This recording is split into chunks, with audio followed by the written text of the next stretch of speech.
My sister's company framed her for embezzlement and left her kids at my door, so I exposed the lies, saved our family, and helped her win a huge settlement.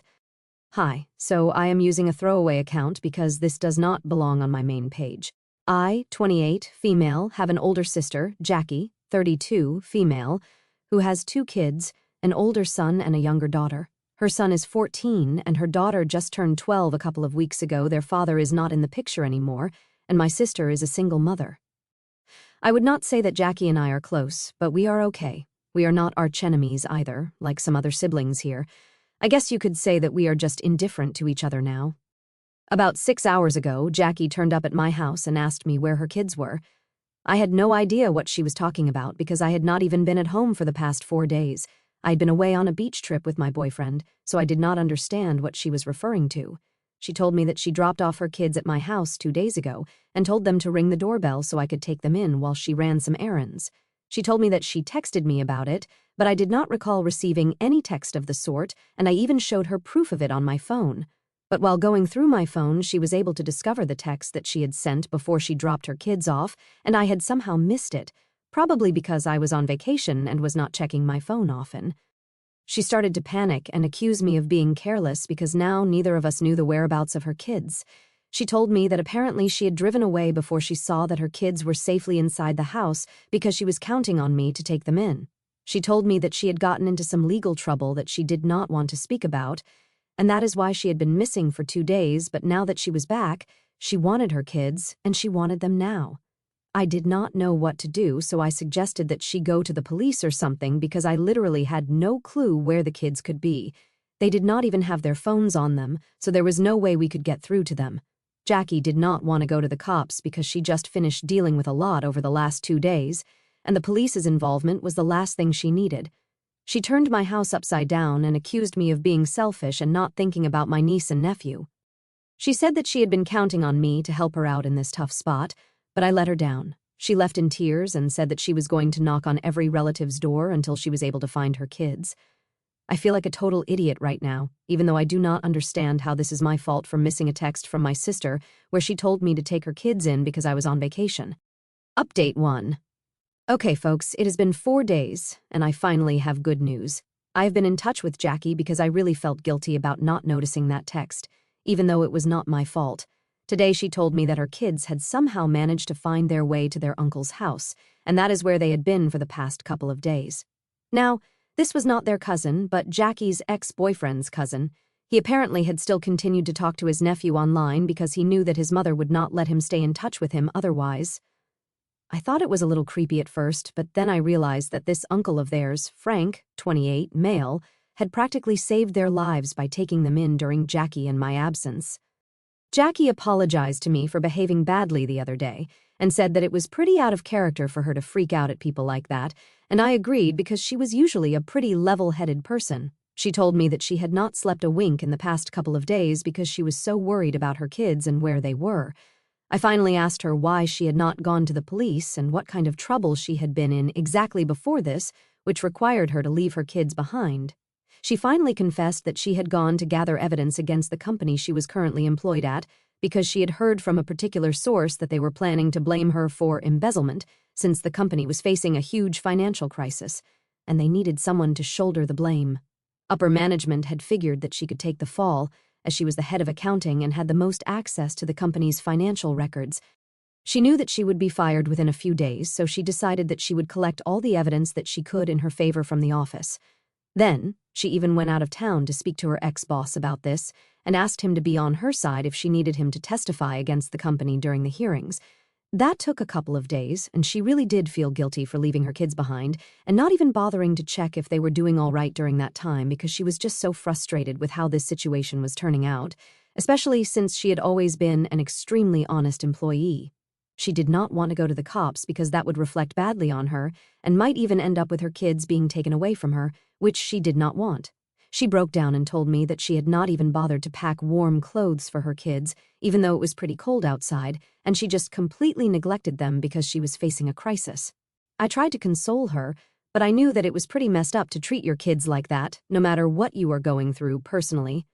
Jackie and I are not really in touch with our parents anymore and have not been for a really long time, so I am pretty much the only person that she can count on, and I know it is the same for me if it really comes down to it. So, we might not be the best of friends, but we always have each other's backs.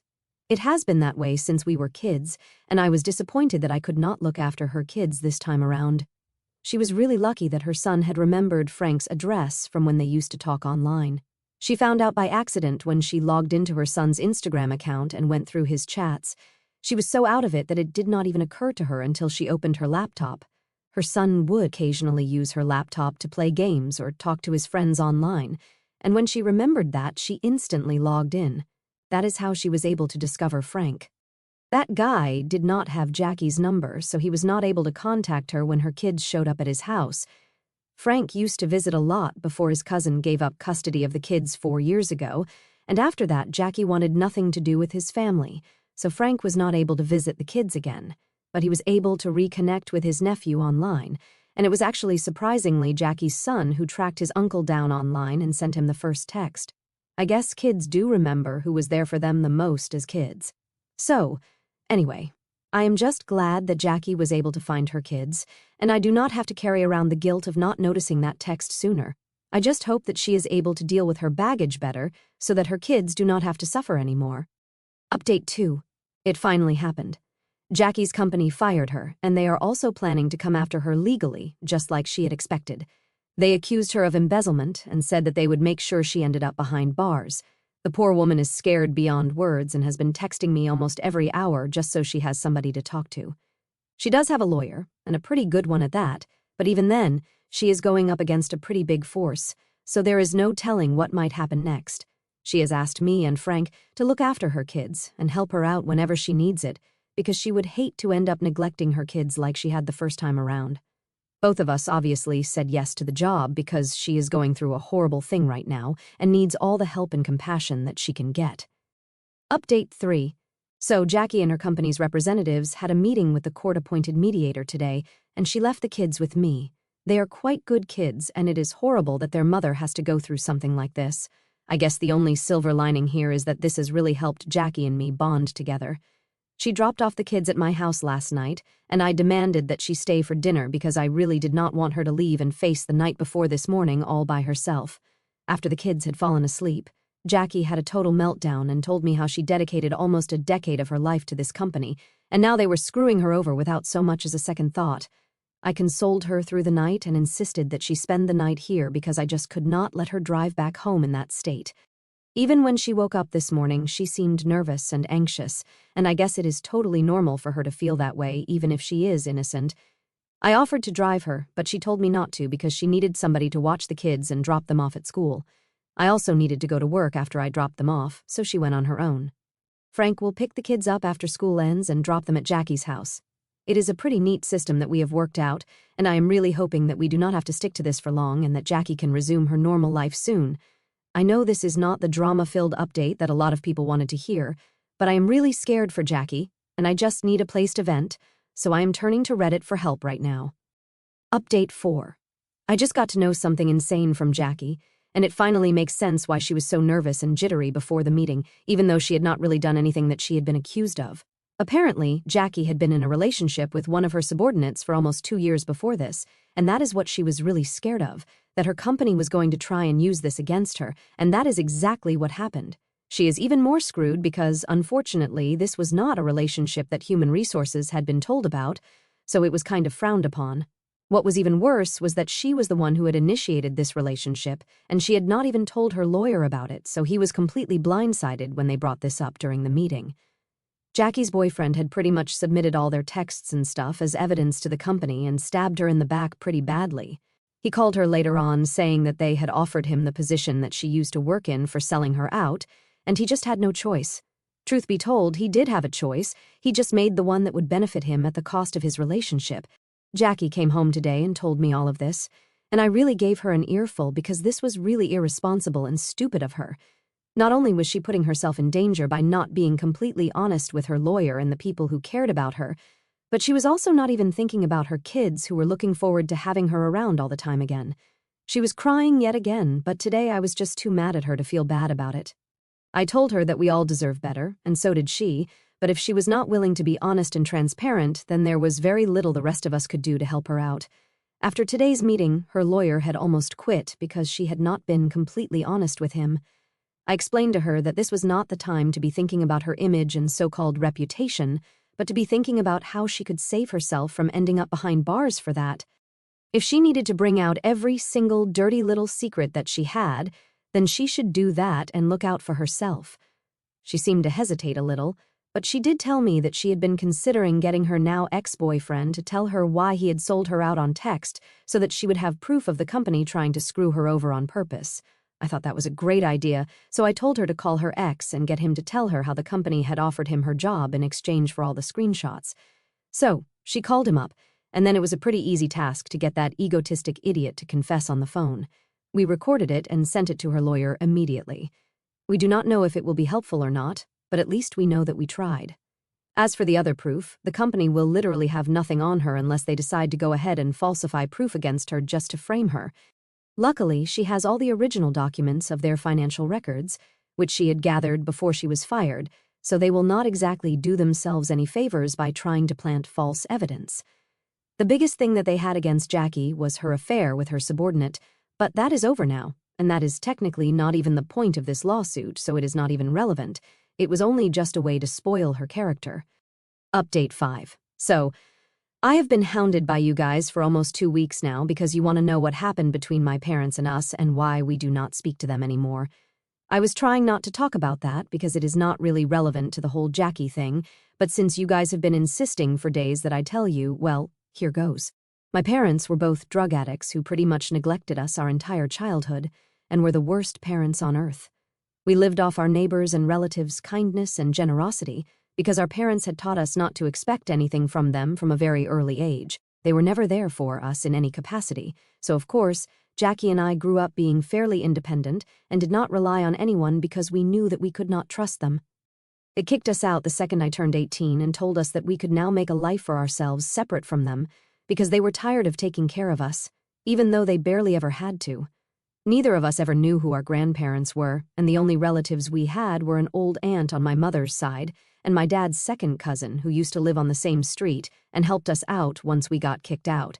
He helped us through college, but then when Jackie graduated, he took up a job out of state, and that was the end of our relationship. Since then, it has just been the two of us, and we somehow managed to build a life for ourselves away from our horrible parents and crazy past. I think the last time that we even spoke to our parents was about 6 years ago. My mother had called to inform us that our father had been diagnosed with dementia.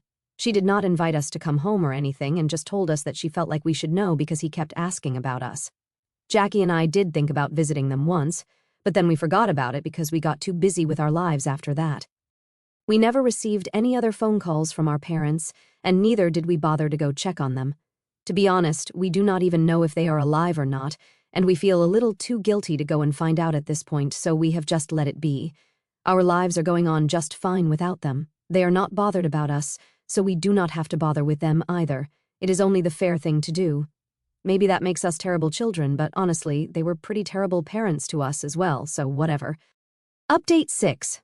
Hello to everybody who has been following Jackie and my story. I told Jackie about the overwhelming response that we received, and she is eternally grateful for each and every one of you who bothered to write sweet comments or send supportive messages to her through me. She is finally done with the case and no longer has to worry about whether she is going to be there in her children's future or not. She came to an out-of-court settlement with the company where she was paid a substantial amount of money so she would keep her mouth shut about the false evidence and all the false accusations that had been leveled at her. She is no longer going to work there, obviously, and is already looking for new jobs, which should be easy given her experience and knowledge in her field. For the time being, she is using the money from the court case to pay her bills and other expenses. She is finally back to living a normal life now, and I really could not be happier for her. It has been almost 4 months since I posted here for the first time, and since then so many things have happened that I almost feel like you guys are an equal part of the journey that the two of us went through. Actually 3 if we count Frank. All of us have a weird unspoken bond right now, and we know that we can always count on each other no matter what, because after what we have been through, I hardly think there will be greater challenges in the future that we will not be able to handle. Even Frank and I became pretty great friends over the past few months, because we would meet often when Jackie would be busy with her attorney and would need either of us to watch the kids, so it would either be him dropping them off at my house or the other way around. Eventually, we exchanged numbers and started talking to each other as friends.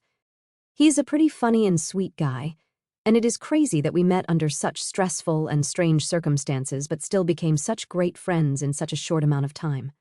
Jackie thinks that he has the hots for me, but I really do not think that is the case, and even if it is, he is really not my type, and I am not looking to date, so it is never going to happen, and we are always just going to be really good friends. But anyway, coming back to the topic, Jackie is finally done with the lawsuit, and she showed those people where they belonged because they are the ones who ended up having to pay her hush money and also sign a non-disclosure agreement so they would not have to worry about her dragging their company's reputation to the ground once she was done with it. They are lucky that she did not want any more drama or legal trouble, which is why she took the money quietly and left the situation as it was. She told me that she is going to get therapy for both herself as an individual and family therapy with her kids, because after what happened, she really does not trust herself to be a good mother and feels like she is going to continue making mistakes that are eventually going to affect her children pretty badly. I offered to let her move in with me for a while, so we could all live under the same roof and I could look after her kids whenever she needed me to or whenever she felt a little too overwhelmed. This way, she would not end up putting her kids in any sort of danger or neglecting them like before. She has not responded to that yet and has told me that she needed a little more time to think because she does not want me to take on such a huge responsibility. She also needs some time to think because it is a pretty big move after all, not just for herself but also for her kids, so she is going to have to make sure they are okay with it as well. I told her to take her time, but I really feel like it will do them all a world of good to live with me. I get pretty lonely at times as well, so it was very nice to have them over so frequently over the past few months. I would love to turn that into something permanent, or at least semi-permanent for the time being, because I really do hope to have a family of my own someday as well. I do not know what is going to happen, but I am honestly just relieved that the worst is behind us now. Update 7. Hi, so it has almost been a year since the last update, and wow, I cannot believe I am back here after so long. I guess if you go back to my last update, I was talking about how Frank seems to be into me, but I said something about him not being my type, and yet Jackie was very sure that we would end up together at some point.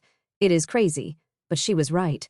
Frank and I have been in a relationship for almost 6 months now, and I just remembered about this thread and felt like I had to share this bit of information with you guys. So yeah, I guess he is my type, and even if he was not before, I cannot imagine being with anybody else apart from him now.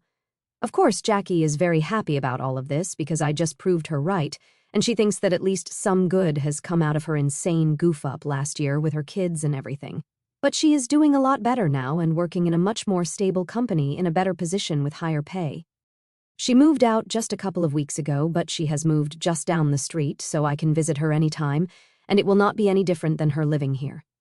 Another reason that I do not mind her moving out is because Frank is planning to move in with me next week, and I could not be more excited for it if I tried. I have not dated anybody in the past 5 years, so this is a pretty big deal for me, and I hope that this works out. I actually kind of know that it will, deep down, because Frank is just the best guy that I have ever met in my entire life. He is sweet, sensitive, and so insanely funny. I can understand why my nephew contacted him as the first person as soon as he made his social media account. The kids are doing better as well. My niece is actually at the top of her class right now, so that is something to be really proud of. My nephew is not really one for academics, but he is doing great at football, and if he keeps this up, he might even make the varsity team in the future. Everything is great now, and going through my posts from last year just makes me feel so much more grateful for everything that we have now.